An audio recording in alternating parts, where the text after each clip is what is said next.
Hey everyone, I'm Rain.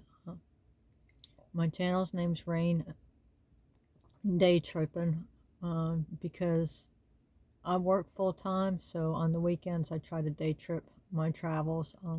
How I came about van life, I was looking into tiny home living.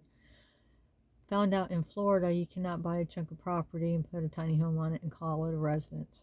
This was back in 2019. I started researching, and now they're starting to come around to it, but at the time, it was a no-go. Now they have tiny home communities, kind of like mobile home parks, but where you can't move the tiny home. So that's when I stumbled on the van life. I came across Chrome's channel, was the first channel I started watching, and he just opened up the doors for me. I could relate to him. The way he started out was simple and basic. There's a lot of nice, what I call Pinterest pretty van builds out there. Amazing builds are out there, but financially, and I could not see me spending money to do that. My thinking is, if I wreck my van, do I want to lose $2,000 or $20,000? Basically, because that was my thinking behind it. And so I'm not a builder. I'm not. I work in an office, so it's like I can wing it, but it's not going to be beautiful. And that's how I came across how to do my build. Instead of dwelling on what I couldn't do, I focused on what I could do. Like I said, it's not Pinterest pretty. It's functional, and it's my home. I in 2019, I was gonna. My goal was to go to different parks and everything, bring my dog with me. Well, in 2019, I had to put my dog down, and that was my breaking point. She saved my life in more ways than one, and many times she kept me going on. So when I had to put her down, it broke my heart. And then it's like, okay, I have no ties. My she was 100-pound Rottweiler. I'm 5'3" and 125 pounds. So I pretty much only had 20 pounds on her. She could take me out if she wanted to, but she was an amazing dog. I will have a hard time trying to replace her in my heart. I know I will eventually get another dog, but um, it broke my heart when I had to put her down. I still, so now with the build, she rides shotgun. She could never ride shotgun before because she was too big. I couldn't see around her. So now she rides shotgun with me. And I still talk to her like she's here every now and then. Well, anyway, so I came across Chrome's channel, and it's like, whoa, I can be mobile. And that's what got me started on van life. I binge watch this channel, and I still binge watch this channel.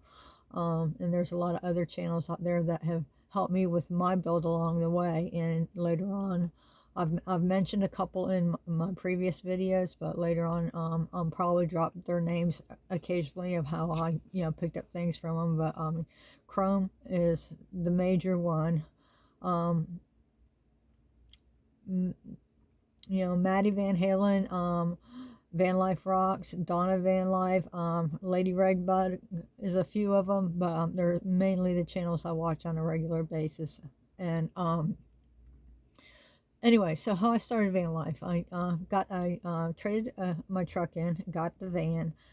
I insulated it, or no, I soundproofed it, rode it around for a few months, insulated it, rode it around for a few months, made sure that was okay, and got had help with getting my walls in, because you can't, I don't know how good you are, but I could not hold up a wall and screw it in at the same time.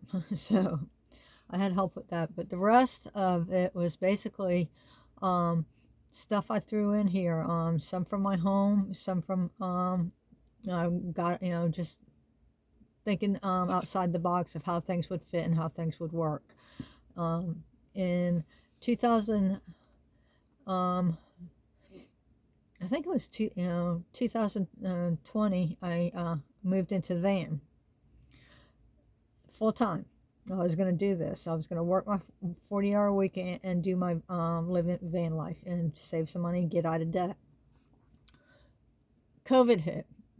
I had moved into the my van in the end of I think it was December. I don't know. And then COVID hit. My work sent us home. I had to. My old apartment was still available. I moved back into my apartment. I had to work remotely. Well then, so everything I had in the van, I moved back into my apartment, and still,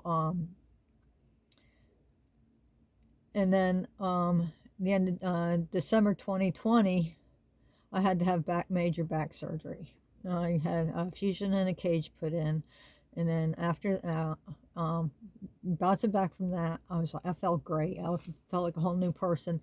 And before the doctor released me, I moved back into my van. Work had let me come back to the office so I could be ergonomically correct, and things were getting a little bit easier with the COVID situation. And so I moved back into my van in the end of May, beginning of June, and my doctor actually didn't release me until July. So I was like, I'm hanging solar on my roof, and still under, not released from back surgery yet. So that's how good I was doing. Anyway, so what got me into van life? I've always been this way. I've always like to, just drift around, look at little, my thing is seeing small America. I want to see little America, and things that most people would just like pass by or whatever. I want to stop and look at. I have a bucket list, actually, and I created, when I was researching van life, I created this book, and it's Make Your Dreams Happen. And so that's how I named my van Mida, for Make Your Dreams Happen. It's MYDH. So my van's name is Mida. My name is Rain, and I hope you follow me on my journey. I do not, I don't think I'm going to be some YouTube sensation. My goal, that's not my goal. The reason why I started this channel is so tell people I've been here. So this is my mark on life, I guess. And I hope everybody's doing great and has a wonderful day. Thank you.